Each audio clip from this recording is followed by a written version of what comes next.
আসসালামু আলাইকুম। আজকে একটা হাদিস পড়লাম।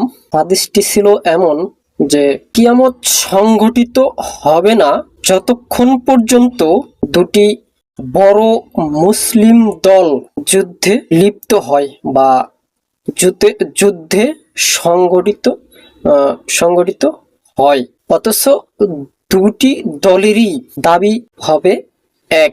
হাদিসটি সহিহ বুখারী ও মুসলিমেই এসেছে। তবে এই হাদিসে রাসূল সাল্লাল্লাহু আলাইহি সাল্লাম স্পষ্টভাবেই বললেন যে যতক্ষণ পর্যন্ত দুটি বড় মুসলিম দল যুদ্ধে লিপ্ত হবে না ততক্ষণ পর্যন্ত কিয়ামত সংঘটিত হবে না। তবে বর্তমান বিশ্বে আমরা অনেক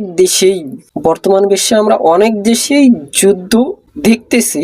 তবে প্রায় দেশেই যুদ্ধের কারণ হয়তোবা ভিন্ন ভিন্ন হবে, হয়তোবা অন্য অন্য ভিন্ন জাতির মানুষ যুদ্ধ করতেছে। তবে হাদিসটি দেখে অনেকটাই বিচলিত, কেননা হাদিসটি এমন এক হাদিস যে পৃথিবীতে কিয়ামত সংঘটিত হবে না যতক্ষণ না বড় বড় মুসলিম দল যুদ্ধে লিপ্ত না হয় বা তারা যুদ্ধ সংঘটিত না করে। অথচ তাদের যুদ্ধের কারণ, দুই দলেরই যুদ্ধের কারণ হবে এক।